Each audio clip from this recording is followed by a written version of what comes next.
my fiancé confessed. "I'm still in love with my ex. You're just my backup."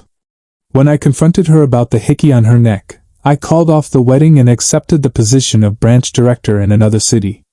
That afternoon, I received a call from her best friend, who had secretly liked me. I still remember the night everything fell apart. Lily stumbled in after a night out with coworkers, laughing at first, shoes dangling from her fingers. Then I saw it. A clear hickey on her neck. "Lily, what is that?" I asked. She didn't lie. Leaning against the wall, half-closed eyes, she said, "I saw him tonight. I still have feelings for him. I thought I could get over it with you, but I can't.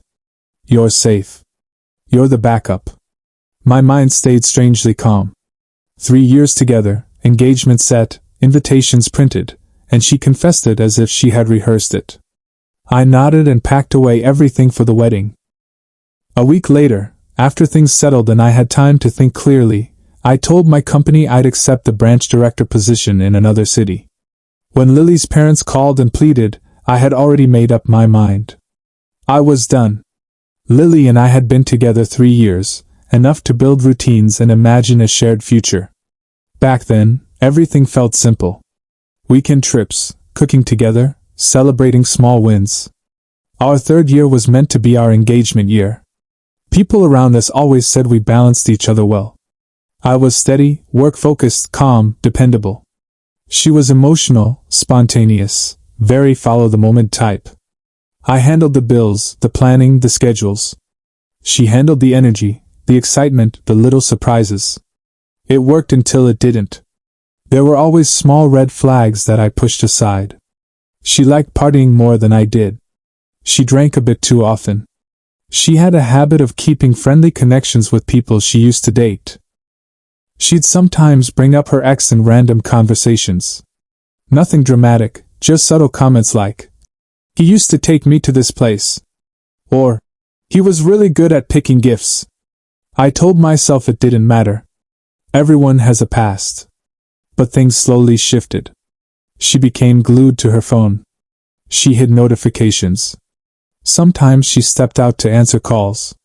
When I asked who it was, she brushed it off with something vague like, "Just a friend from work," or "Don't worry about it." I didn't push. I trusted her. Or maybe I just really wanted to. The closer the wedding got, the more I noticed the changes. She seemed restless, sometimes distant. She drank more. She'd go out with her colleagues and come back late smelling like a mix of perfume and cheap bar air. Still, I tried to believe we were just stressed about the wedding. Planning everything wasn't easy.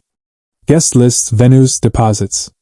The whole process was tiring for both of us. Around that time, my company offered me a promotion, branch director in another city. A big step, more responsibilities, better income. I told Lily I was considering it after the wedding. She said she'd think about it, but I could tell her hesitation wasn't about the job.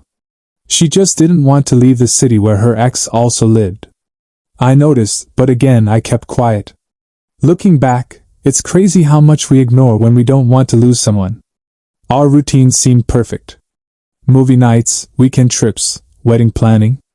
But underneath, something was rotting.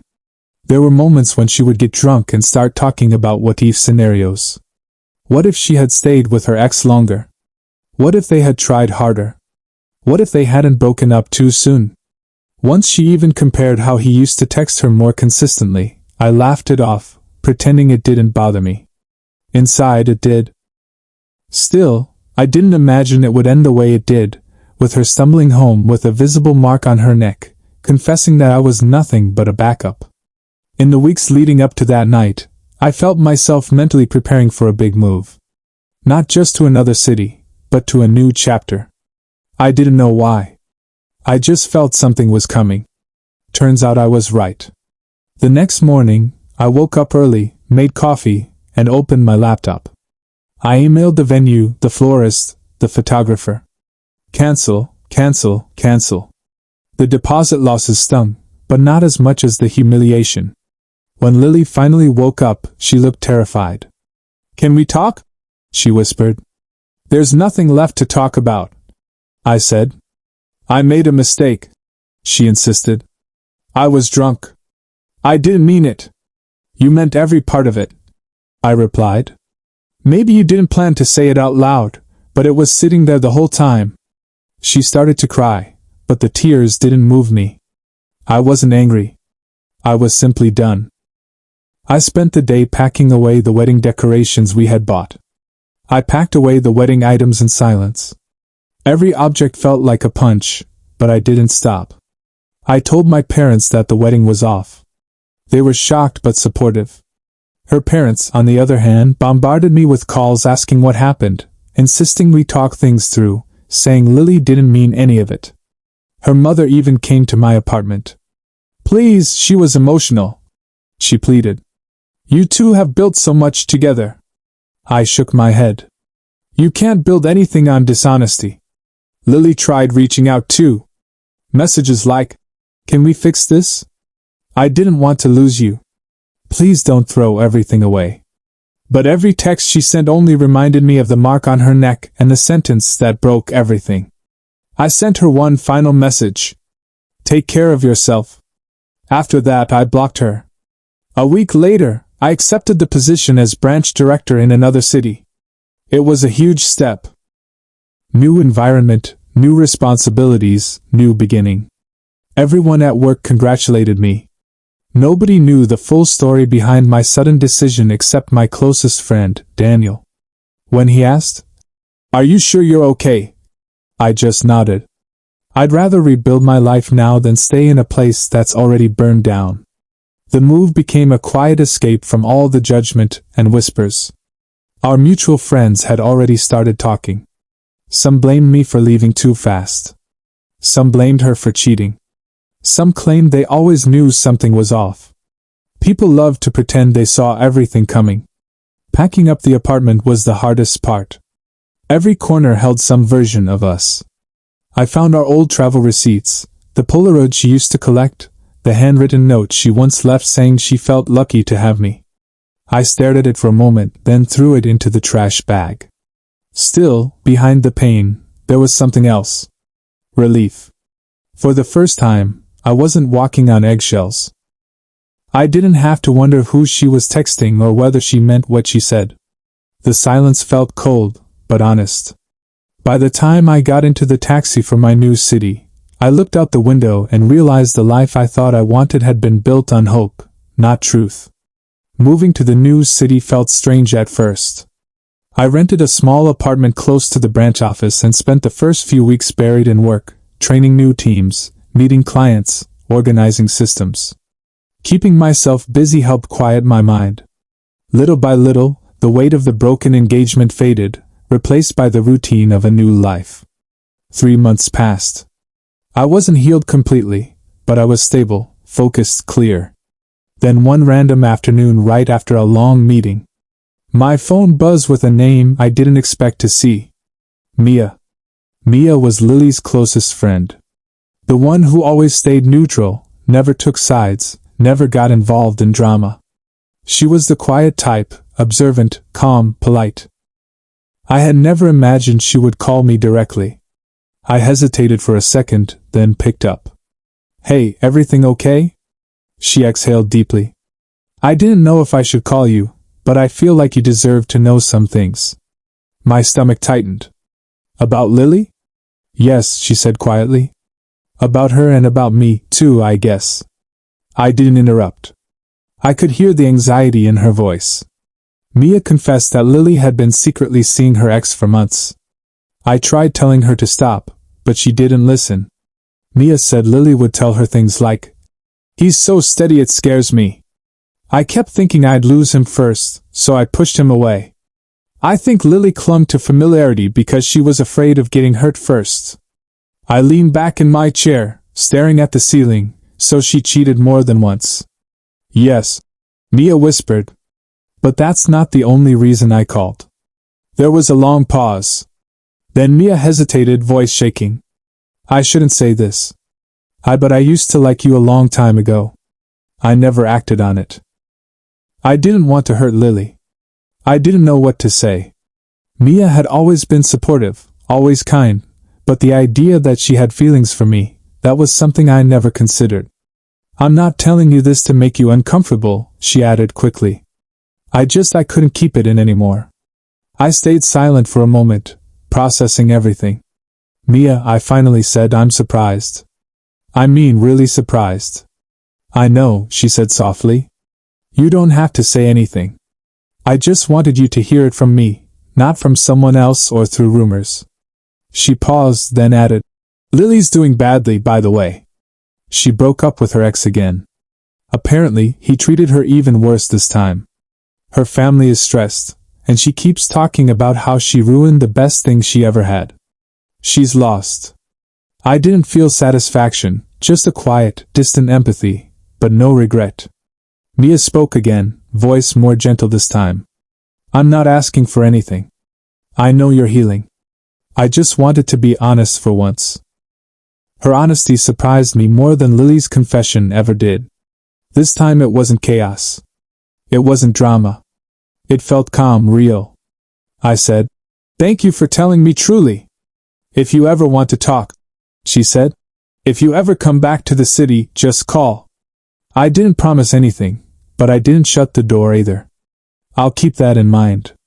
After the call ended, I sat there for a long time feeling something unexpected. Comfort, not excitement, not pressure, just a quiet reassurance that not everyone around me had been lying, that someone had actually seen my effort, my loyalty, my patience. And maybe, just maybe, the ending I thought was a disaster was really the beginning of something healthier. Not with Mia necessarily, but with someone who would treat me with the same honesty she had just shown. For the first time since the breakup, I didn't feel like I had lost everything. I felt like I had space to start again. Life in the new city settled into a steady rhythm. I threw myself into the director role, and surprisingly, I fit into it faster than I expected. My team respected me. The workload was heavy but manageable, and the sense of building something from the ground up gave me clarity I didn't know I needed. Every once in a while, I thought about Lily with a kind of distant acceptance. What happened had already happened. I didn't stalk her social media. I didn't ask mutual friends for updates. I didn't need to. The chapter was closed. Mia and I stayed in light contact. Nothing intense, just check-ins. "How's work?" or "Hope you're doing well." There was no pressure between us, no expectations, and that alone made the conversations feel healthier than anything I'd experienced in years. One day, she sent me a short message. "If you're ever back in town, coffee is on me." I simply replied, "We'll see." As months passed, my life slowly rebuilt itself. I bought a new car, something modest but reliable. I started going to the gym again, cooked more often, slept better. My apartment became a place of peace instead of a reminder of loss. I even made a few friends at work, something I hadn't had the energy to do before. Career-wise, I was thriving. Numbers went up, the regional manager praised my leadership, and there were talks about giving me more responsibility the following year. It felt good to know my value didn't depend on someone staying loyal to me. Emotionally, I was steady. Meanwhile, news about Lily eventually reached me through mutual circles. Whether I wanted it or not, people love sharing information. Apparently, she had tried getting back with her ex after we broke up, but things fell apart quickly. He wasn't stable, had commitment issues, and treated her the same way he always had. After their breakup, she spiraled, drinking more, fighting with her parents, losing focus at work. The pressure from society didn't help either. Everyone knew she had messed up a good thing, and she knew it, too. Her mom even sent me a long email apologizing again, saying Lily had learned her lesson the hard way. I didn't respond, not out of pettiness, just because I didn't see any reason to open a door I'd already closed. Lily's journey wasn't my responsibility anymore. As for Mia, our conversations grew a little warmer over time. She'd update me about small things, a new project at work, a book she liked, a cafe she discovered. I found myself looking forward to her messages more than I expected.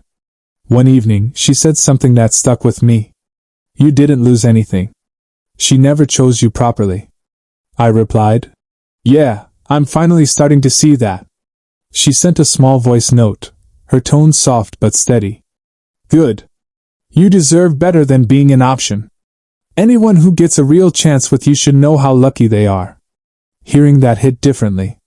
A year after the breakup, I visited my hometown for a business trip. After the meetings wrapped up, I had one free afternoon. My phone buzzed. Mia, still offering coffee if you're around. I don't know why, but I smiled. Me? Where? When I arrived at the cafe, she was already sitting there wearing a simple outfit. No effort to impress, just being herself. When she saw me, she stood up a little nervous, but smiling. Hey, she said. Hey, I replied. The conversation flowed easily.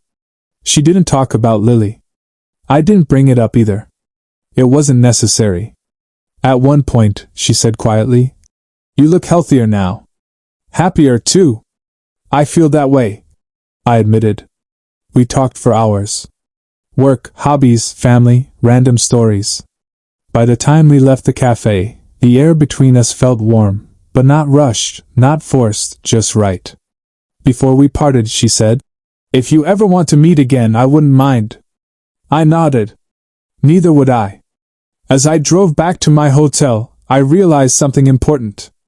The wedding that never happened didn't ruin my life. It redirected it. I got a new city, a new career, a new sense of self.